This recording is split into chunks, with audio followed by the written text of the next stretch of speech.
Commander Elena Vasquez stood on the bridge of the Prometheus, staring at the message that had just arrived through quantum space. Her hands shook as she read the words again. The coffee cup in her other hand had gone cold an hour ago. 72 hours, she whispered to herself. The bridge crew worked quietly around her. Everyone had received the same message. Every human in the galaxy had received it at exactly the same moment. The aliens had made sure of that. The message was simple and terrible. The galactic hegemony was giving humanity 3 days to surrender. 3 days to bow down and become slaves to 12 alien species that had ruled space for 3,000 years.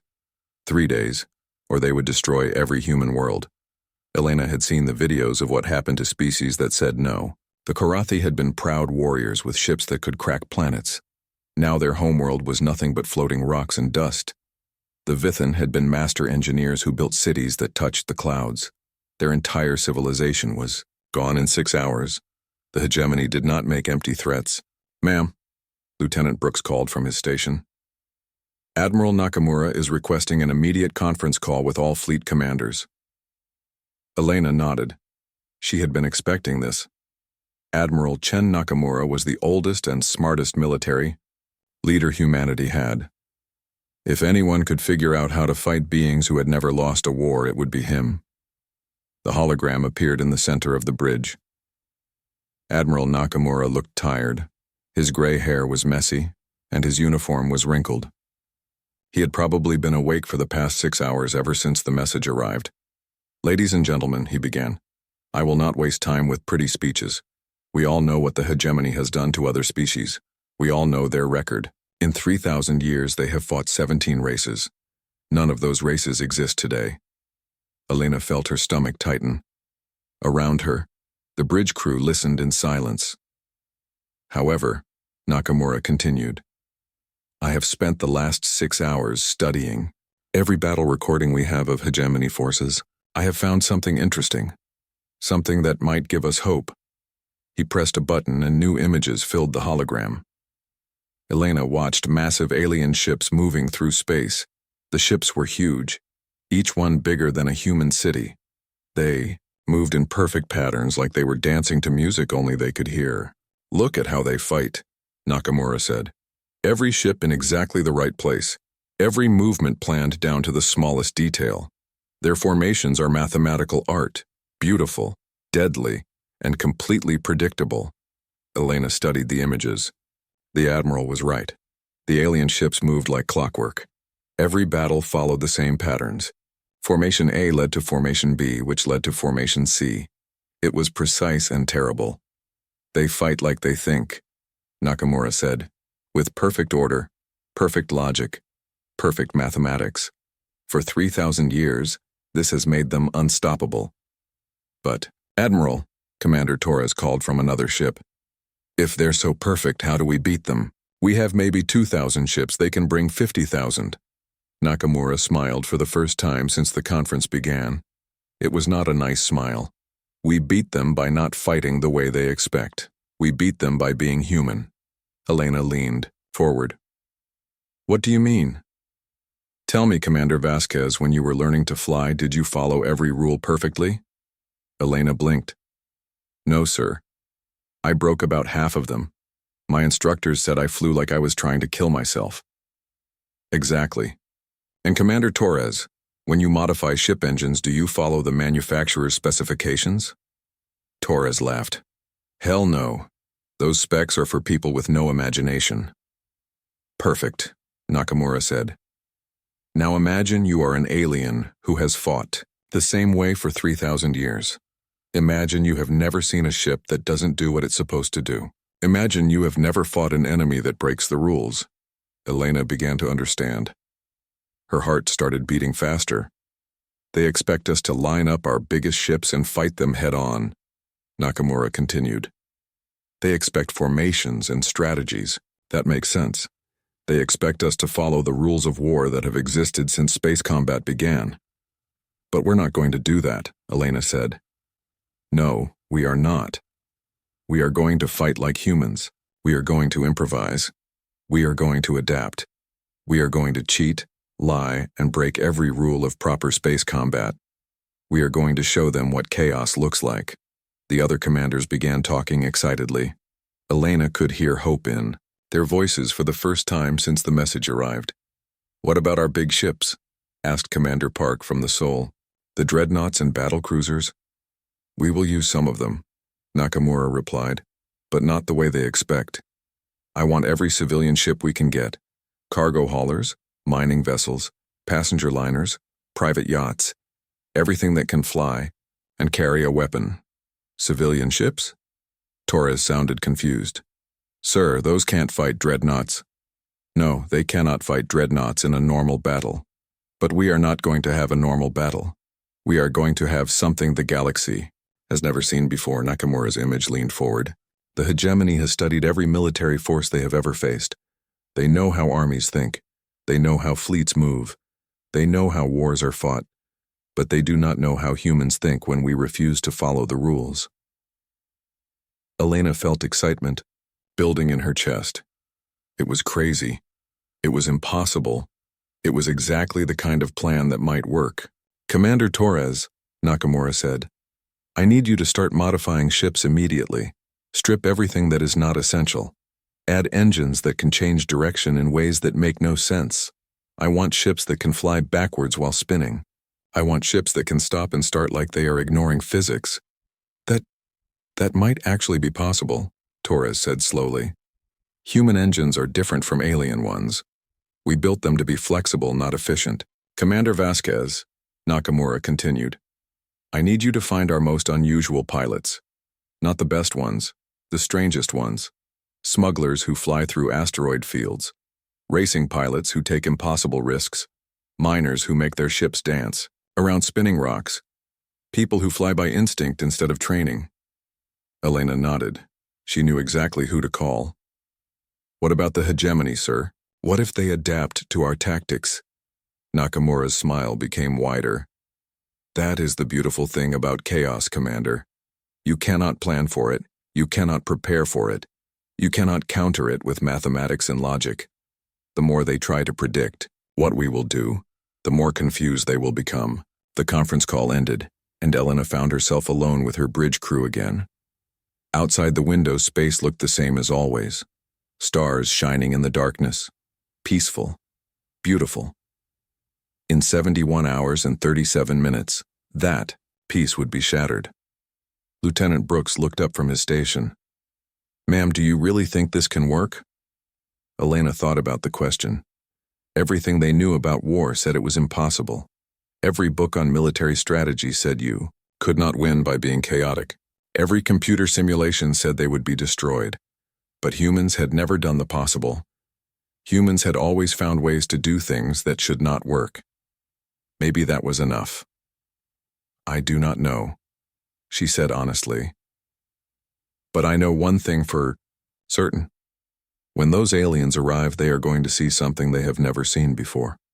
They are going to see what humans do when we refuse to bow." She looked out at the stars one more time. In a few days, some of those stars would witness the strangest battle in galactic history. Elena smiled and went to find the craziest pilots in human space. Captain Marcus Torres stood in the cargo bay of the Lucky Strike, watching his engineering teams tear apart a perfectly good mining ship. Sparks flew as they removed the heavy mining equipment and replaced it with something that had never been tried before. "Are you sure this will work?" asked Jenny Martinez, the ship's pilot. She was a small woman with calloused hands and eyes that had seen too many asteroid storms. "These new engines look like they were designed by someone having a bad dream." Torres wiped sweat from his forehead. "Honestly, I have no idea. But Admiral Nakamura wants ships that can move in ways that make no sense. So we are building engines that make no sense." He pointed to the strange new drive system they were installing. It looked like someone had taken 3 normal engines and twisted them together. Most species build engines for efficiency. They want to go from point A to point B using the least amount of fuel and time. Makes perfect sense. "But not us?" Jenny asked. "Not this time. These new engines can fire in 6 different directions at once. You can accelerate forward while spinning sideways while diving down. Physics teachers would cry if they saw this."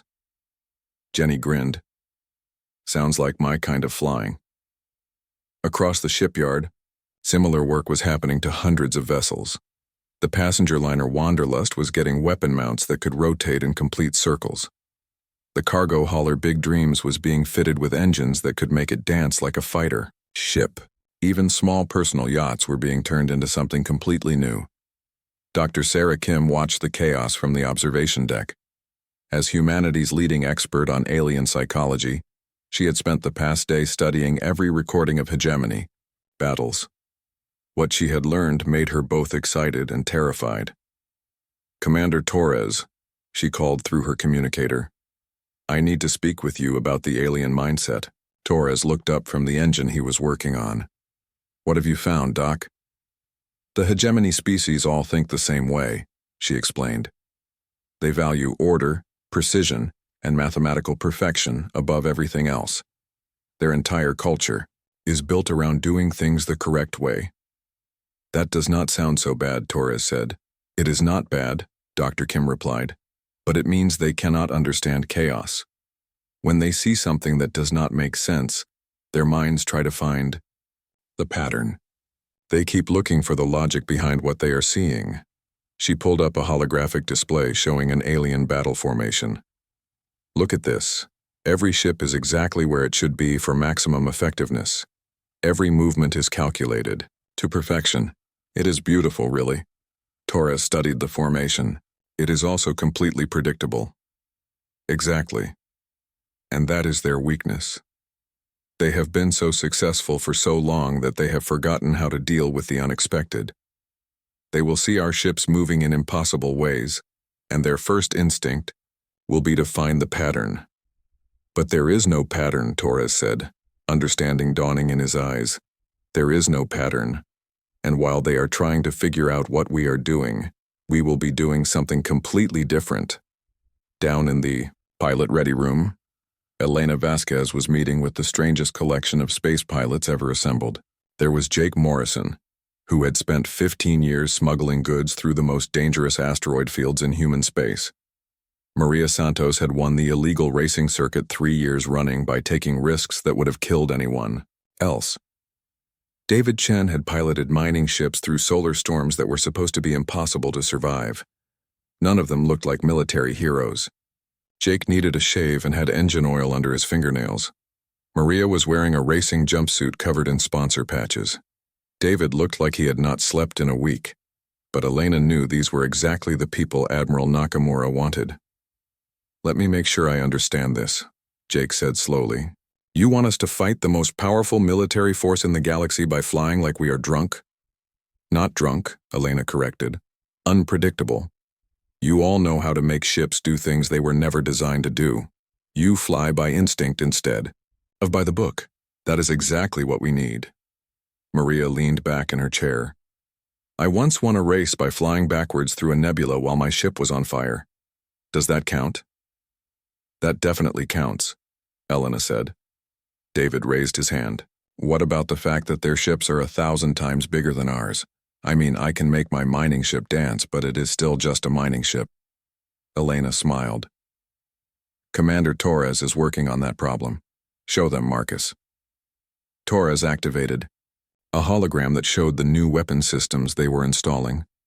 "We are not trying to build ships that can trade blows with their dreadnoughts. We are building ships that can get close enough to hurt them without being hit. These magnetic mines will stick to their hulls," he explained. "These gravity disruptors will mess with their formation flying. These jamming devices will confuse their targeting systems. We are not trying to overpower them, we are trying to annoy them to death." Jake laughed. "I like it. Reminds me of the time I had to escape 3 patrol ships by flying through a garbage dump and making them crash into each other." "That is exactly the kind of thinking we need," Elena said.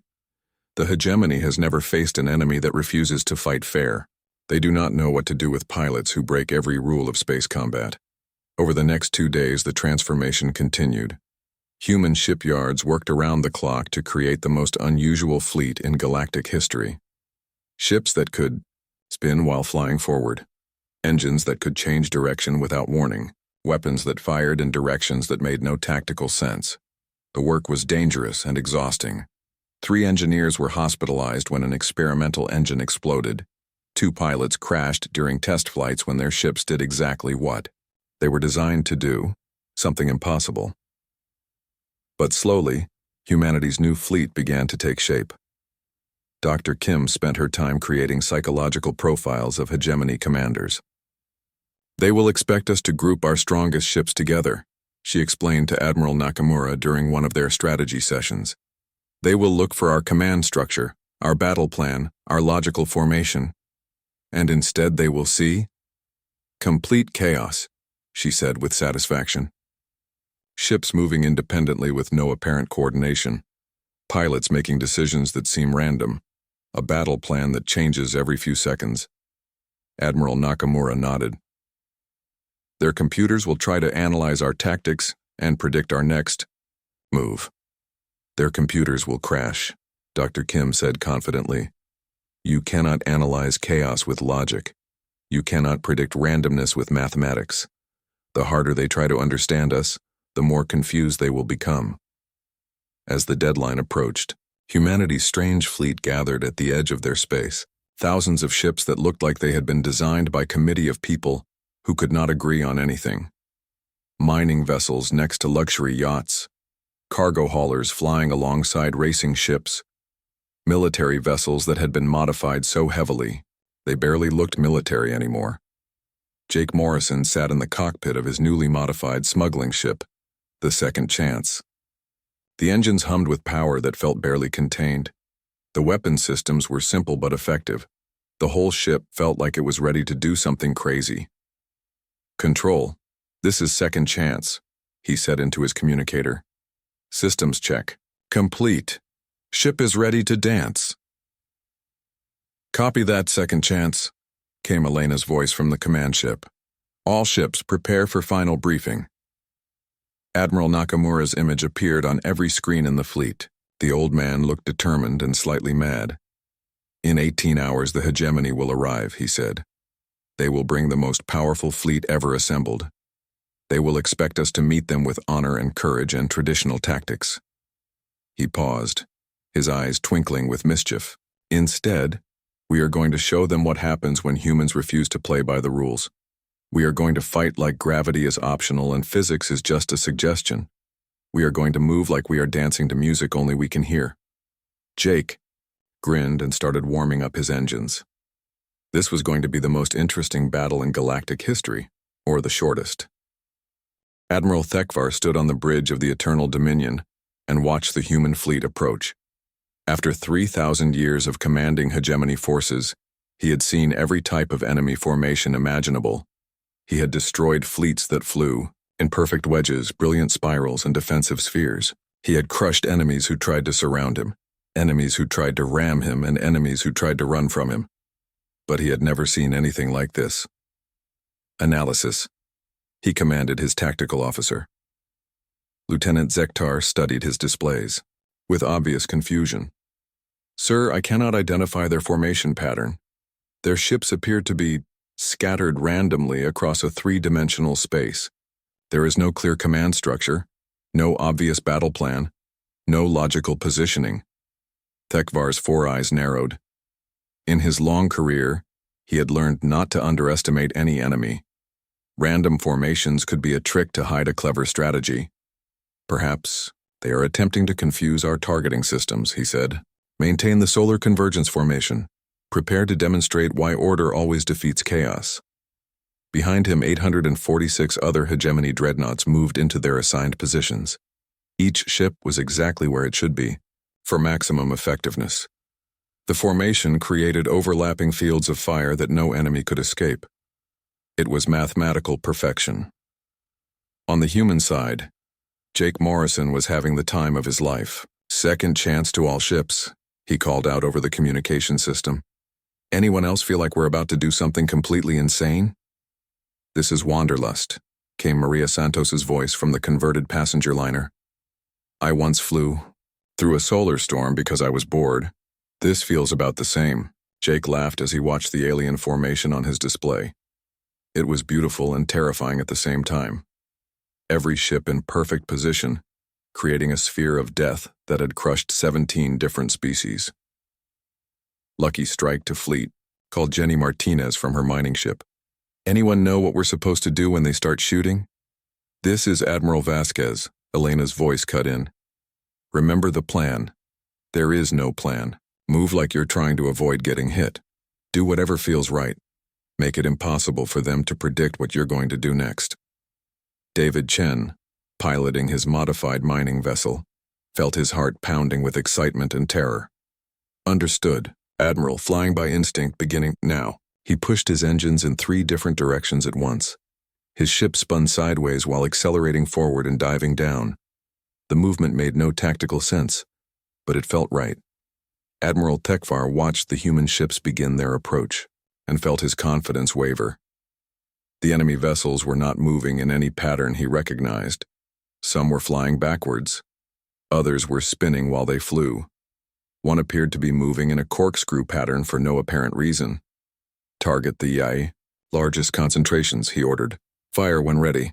The hegemony fleet opened fire with devastating precision. Thousands of energy beams lanced out in calculated patterns, creating a web of destruction that should have vaporized any approaching enemy. But the human ships were not where they were supposed to be. Jake Morrison felt the energy beam pass so close to his ship that his instruments registered the heat, but he was already somewhere else, diving between 2 alien dreadnoughts while firing his magnetic mines at their hulls. "Holy shit," he yelled. "Did you see that? I just flew between 2 of their ships and they couldn't hit me."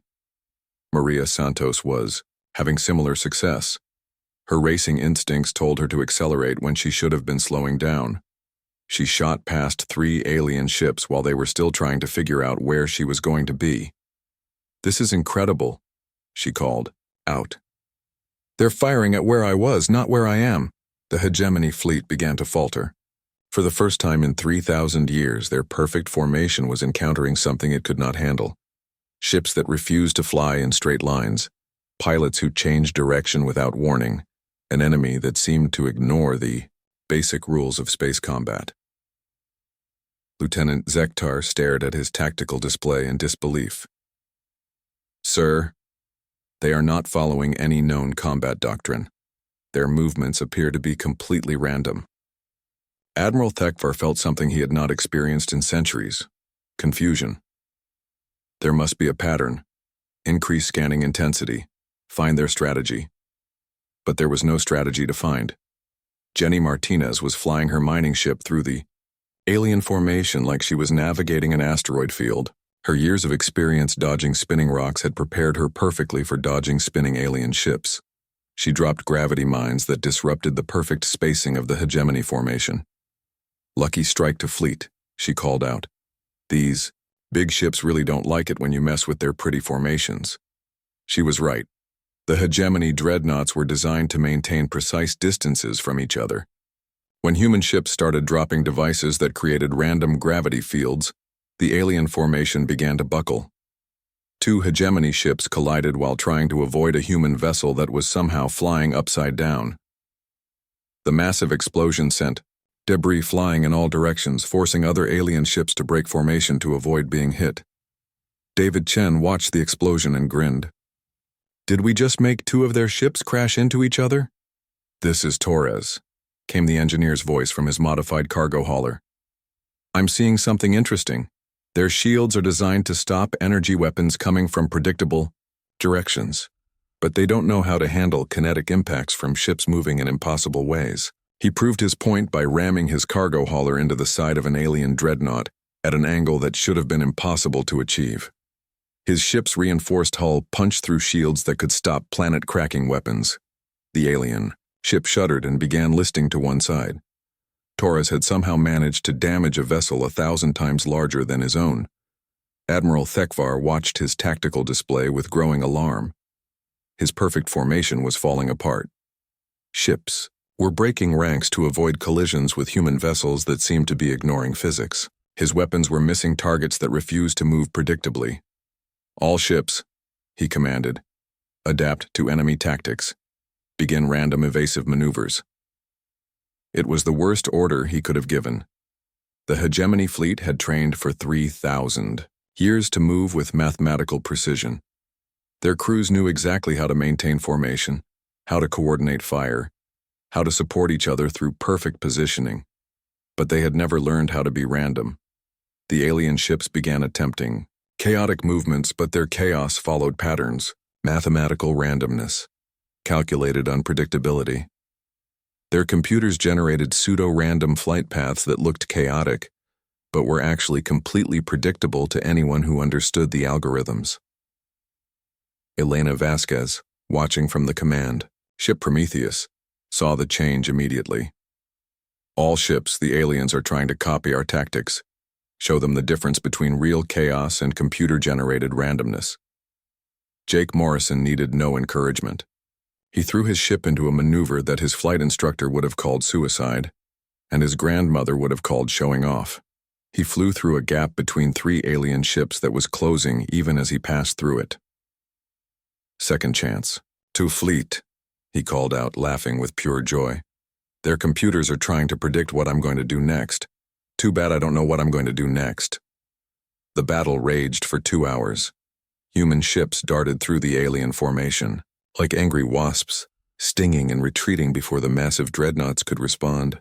Every time the hegemony tried to adapt their tactics, the humans did something even more impossible. Maria Santos discovered that she could use the gravity wells created by the alien ships to achieve impossible accelerations. Jenny Martinez learned that mining explosives worked just as well on alien hulls as they did on asteroids. David Chen proved that sometimes the best way to avoid enemy fire was to fly directly at the enemy while spinning. By the end of the engagement, the hegemony had lost 47 ships. The humans had lost 12. Admiral Thekvar stared at his tactical display in complete bewilderment. Nearly 50 of his dreadnoughts had been destroyed or disabled by an enemy flying in cargo ships and mining vessels. Ships that should not have been able to scratch his paint were punching holes in his fleet. Sir, Lieutenant Zektar said quietly, perhaps we should consider withdrawing and developing new strategies. Thekvar wanted to refuse. The hegemony did not retreat. The hegemony did not admit defeat, but he also could not ignore the evidence. On his screens, these humans fought like they were insane, and somehow it was working. Signal the fleet, he said finally. Tactical withdrawal. We need to reconsider our approach.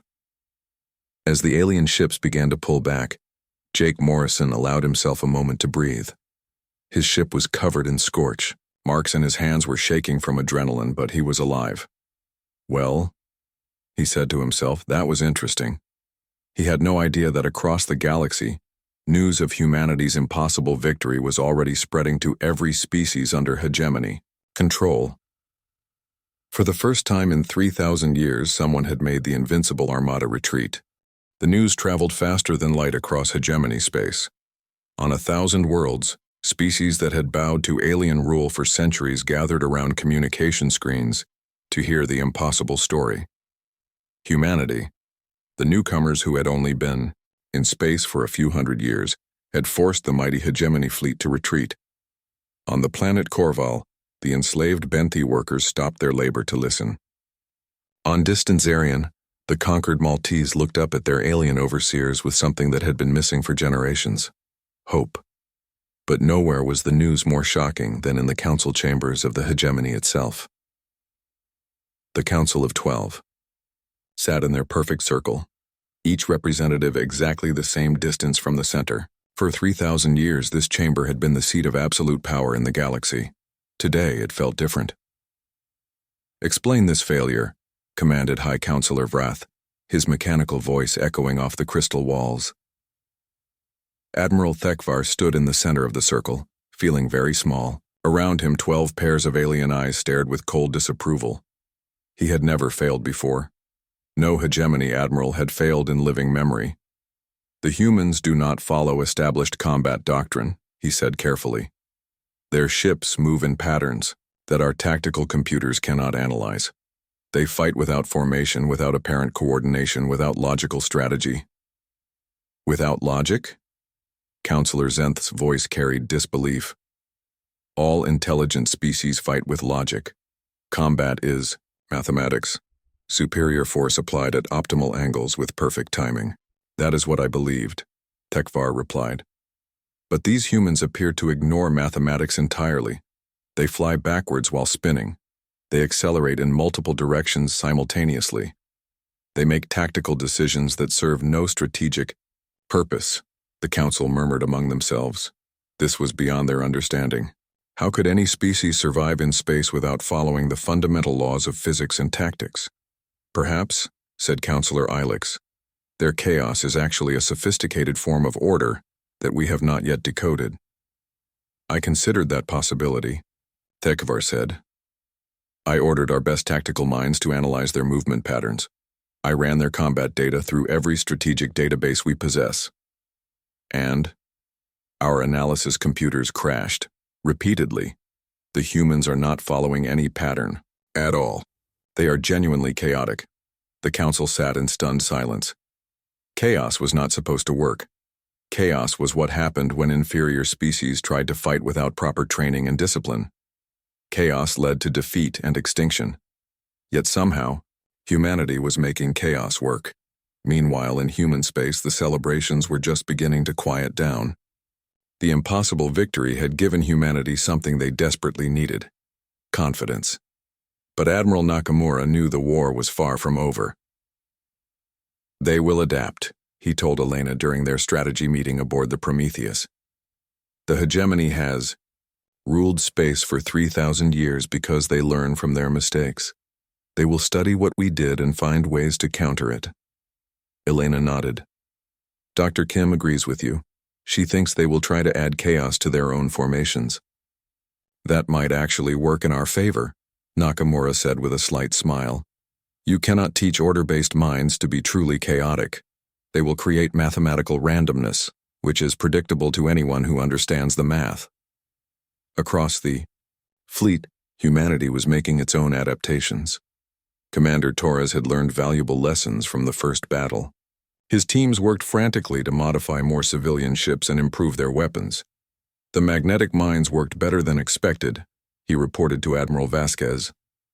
The aliens' shields are designed to stop energy weapons, but they have problems, with physical objects moving at weird angles. He pulled up holographic displays showing the battle damage to hegemony ships. Look at this. We punched holes in ships that should have been untouchable. Not because we had better weapons, but because we hit them in ways they never expected. Jenny Martinez, still piloting her modified mining ship Lucky Strike, had become something of a celebrity among the human fleet. Her technique of using gravity, mines to disrupt alien formations, was being studied and copied by other pilots. The big ships need to stay in formation to be effective, she explained to a group of new recruits. But their formations only work if every ship knows where every other ship is going to be. Mess with that predictability, and the whole thing falls apart. Jake Morrison had drawn different lessons from the battle. The aliens are used to fighting enemies who try to avoid getting hurt, he said. But sometimes the best way to avoid getting killed is to do something so crazy that nobody expects it. He showed video of his pass between the 3 hegemony dreadnoughts. Any sane pilot would have gone around those ships, so I went through them. They literally could not compute what I was doing. But the humans were not the only ones learning. Deep in hegemony space, their greatest military minds worked to solve the puzzle of human tactics. General Korth, commander of their strategic planning division, had been studying the battle recordings for days. There must be a pattern, he insisted to his staff. No species can function without some form of organization. Find their command structure. Find their communication protocols. Find the logic behind their apparent madness. His analysts worked around the clock, running millions of calculations to decode human battle tactics. But the more they analyzed, the more confused they became. Sir, reported his chief analyst, we have identified over 3,000 different movement patterns in the human fleet. No 2 ships flew the same way. No 2 pilots made the same decisions in similar situations. That is impossible, Korth replied. How do they coordinate without standardized responses? We do not know, sir. It appears they are making decisions independently, in real time based on instinct? The concept of instinct was foreign to hegemony thinking. They had bred instinct out of their species centuries ago, replacing it with logical analysis and mathematical precision. Back in human space, the war was expanding. The hegemony had committed more fleets to crush the human rebellion before it could spread. But something unexpected was happening on the conquered worlds. On Corval, the Benthi, workers had begun sabotaging their work assignments, not in organized, predictable ways that could be countered, but in random, chaotic acts that reminded their overseers of human tactics. On Zarion, the Maltese had started holding secret gatherings where they shared stories of human courage and discussed the possibility of freedom. Dr. Kim, monitoring these developments, realized that humanity's chaotic approach was having effects far beyond military combat. "We are teaching the galaxy something they had forgotten," she told Admiral Nakamura. "We are showing them that there are other ways to think." The hegemony response was swift and brutal. They increased security on all conquered worlds and began systematic executions of anyone suspected of chaotic thinking.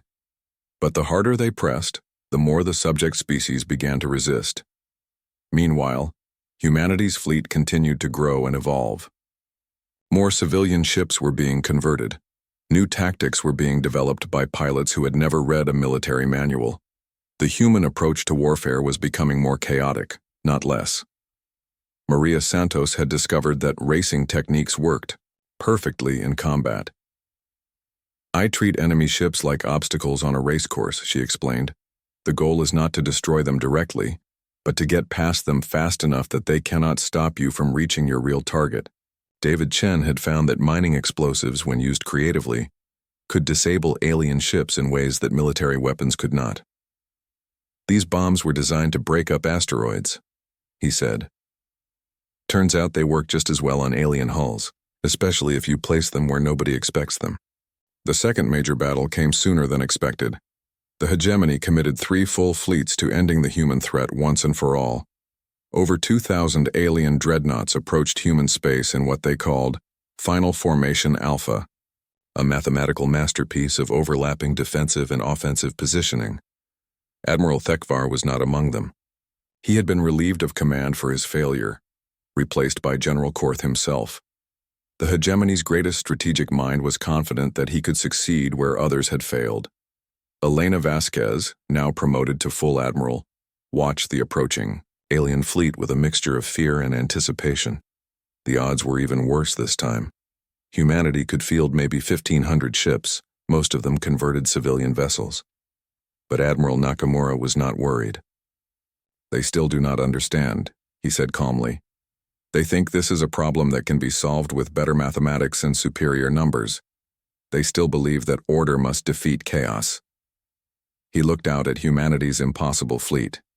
Cargo, ships flying next to racing yachts, mining vessels alongside luxury liners, military ships so heavily modified they barely looked military anymore. "They are about to learn that some problems cannot be solved with logic," he said. "Some enemies cannot be defeated with mathematics. Sometimes the only way to win is to refuse to play by any rules at all." The second battle was about to begin, and this time, the entire galaxy would be watching. The final battle began at dawn over Centauri Prime, humanity's oldest colony world. General Korth commanded from the flagship Infinite Order, leading over 2,000 hegemony dreadnoughts in the most complex formation ever attempted. Final Formation Alpha was his masterpiece. A perfect sphere within a sphere within a sphere, creating layers of overlapping firepower that could destroy entire fleets. He studied the approaching human force with cold calculation. Nearly 10,000 vessels of every conceivable type approached his formation. But Korth was no longer surprised by humanity's chaotic fleet composition. He had spent weeks studying their previous battles. This time, he was prepared.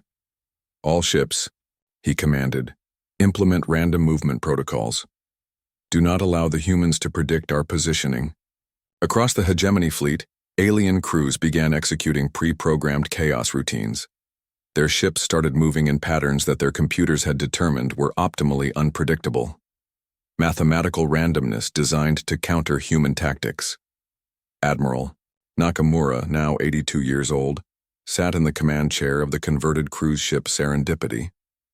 The luxury liner had been transformed into humanity's flagship, its elegant dining rooms replaced with command centers, and its observation decks fitted with weapons that had never appeared in any military manual. He watched the alien formation begin its calculated chaos and smiled. "All ships," he said into his communicator, his voice reaching every human vessel in the fleet. "You see what they are doing. They are trying to be like us. Show them the difference between real chaos and computer-generated randomness." Then he gave an order that would be remembered for 1,000 years. Make it impossible. What happened next defied every law of military science and several laws of physics. Jake Morrison, piloting his heavily modified smuggling ship Second Chance, received the order and laughed out loud. "Make it impossible? Copy that, Admiral, making it impossible." He threw his ship into a maneuver that his computer insisted could not be performed. The ship spun in 3 directions while accelerating forward and sideways simultaneously.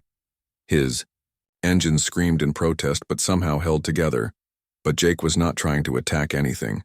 He was dancing. Maria Santos, in her racing yacht Wildfire, saw what Jake was doing and understood immediately. This was not about winning a battle through superior firepower or tactics. This was about something much more fundamental.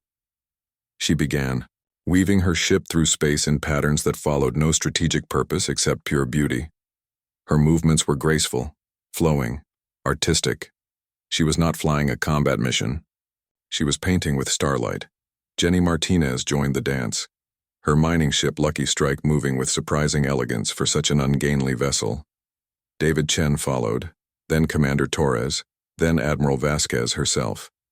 One by one, the entire human fleet began to move not as warriors, but as artists. General Korth watched his tactical displays with growing confusion. The human ships were no longer attacking. They were not even trying to engage his forces. Instead, they were dancing? Analysis, he demanded. His tactical officer studied the displays with obvious bewilderment. "Sir, the human fleet appears to be performing synchronized aesthetic maneuvers with no apparent military purpose. They are creating patterns? Art? I do not understand what they are trying to accomplish." But something strange was happening to the hegemony formation. Individual alien ships were beginning to drift out of their assigned positions.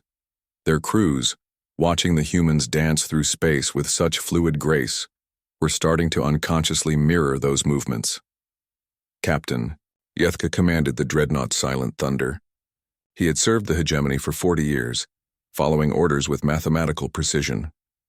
But as he watched a human cargo hauler spin through a series of loops that served no tactical purpose except pure joy, something awakened in his mind that had been sleeping for decades. Without conscious thought, he adjusted his ship's course to match the cargo hauler's graceful arc. For the first time in his career, he was flying for the beauty of flight itself. He was not alone. Across the hegemony fleet, alien crews were beginning to break formation, not through confusion or battle damage, but through wonder. They were watching humanity dance among the stars and remembering what it felt like to move for reasons other than military necessity. General Korth saw his perfect formation dissolving and felt panic for the first time in his career. "All ships, maintain formation, return to assigned positions immediately." But his orders were being ignored. For 3,000 years, hegemony crews had followed commands without question. Now faced with the spectacle of humanity turning space combat into art, they were making their own choices. The human fleet continued its impossible dance, weaving patterns of light and motion through 3-dimensional space. Ships of every size and type moved together in harmony, creating formations that existed only to be beautiful. Admiral Nakamura watched from the Serendipity's observation deck and felt tears in his old eyes. This was what he had hoped for, but never dared expect. Humanity was not defeating the hegemony through superior weapons or tactics. They were defeating them through inspiration. Jake Morrison found himself flying in formation with an alien cruiser, both ships moving in perfect synchronization despite having never practiced together. The alien pilot was following his lead, learning to fly with instinct instead of orders. "Second chance to fleet," he called out, his voice filled with wonder. I think we are teaching them how to be free. The transformation spread through both fleets like wildfire. Human ships and alien vessels began flying together in mixed formations that served no purpose except the joy of movement. Military discipline dissolved into something far more powerful, the simple pleasure of dancing with the stars. General Korth realized he was losing control of the situation. His mathematical perfection was being undone not by enemy action, but by his own crews choosing beauty over duty. He prepared to order his ships to resume firing, but then Captain Yethka's voice came over the communication system. "General, sir, with respect, when did we forget how beautiful space could be?" The question hit Korth like a physical blow. When had the hegemony stopped seeing wonder in the cosmos? When had they reduced the infinite complexity of space to mathematical equations and tactical formations? He looked out at the mixed fleet of human and alien ships moving together in patterns that made his tactical computer crash from sheer impossibility. It was chaos. It was madness. It was completely illogical. It was also the most beautiful thing he had ever seen. For the first time in his career, General Korth gave an order that served no military purpose. All ships joined the dance. What followed was the strangest battle in galactic history. A battle where nobody died because everyone had forgotten they were supposed to be fighting. Human pilots taught alien crews how to fly with instinct. Alien engineers showed humans new ways to make their ships dance through space. Dr. Kim, monitoring the communications between the fleets, realized she was witnessing something unprecedented. "They are not our enemies anymore," she reported to Admiral Nakamura. "They are students. We are teaching them to remember what they used to be before they became the hegemony." The dance lasted for hours. Ships from dozens of species moved together, in formations that existed only in that moment, never to be repeated. Each pattern was unique, created through the collective instincts of pilots who had learned to trust each other rather than follow orders. As the two suns of the Centauri system began to set, the mixed fleet slowly came to rest. Human and alien ships floated side by side in peaceful formations that made no tactical sense but felt perfectly right. Admiral Nakamura received a communication request from General Korth. The two commanders faced each other on their view screens. The old human who had taught his species to fight like artists, and the alien general who had just remembered what it meant to be alive. "I do not understand what happened here," Korth said quietly. "My fleet was designed to be unbeatable. My formations were mathematically perfect. My tactics were flawless." "Your tactics were perfect for fighting armies," Nakamura replied gently. "But we were never an army. We were just people who refused to stop being human." "And what does it mean to be human?" Korth asked. Nakamura smiled. "It means making the impossible work through pure stubbornness. It means turning problems into opportunities and battles into dances. It means remembering that the stars are not there to be conquered, but to be celebrated." The two fleets began to separate, but not as enemies. Hegemony ships carried human pilots who would teach alien crews new ways to fly. Human vessels hosted alien engineers who shared technologies that had been hidden for millennia. News of the Battle of Centauri Prime spread across the galaxy at light speed. On 1,000 conquered worlds, subject species looked up at the stars and began to dream of freedom. Not the freedom that came from military victory, but the freedom that came from remembering how to think for themselves. The galactic hegemony did not fall through conquest. It transformed through inspiration. Ancient species that had forgotten their own cultures began to remember who they had been before they joined the empire. Young races that had never known independence started to imagine what it might be like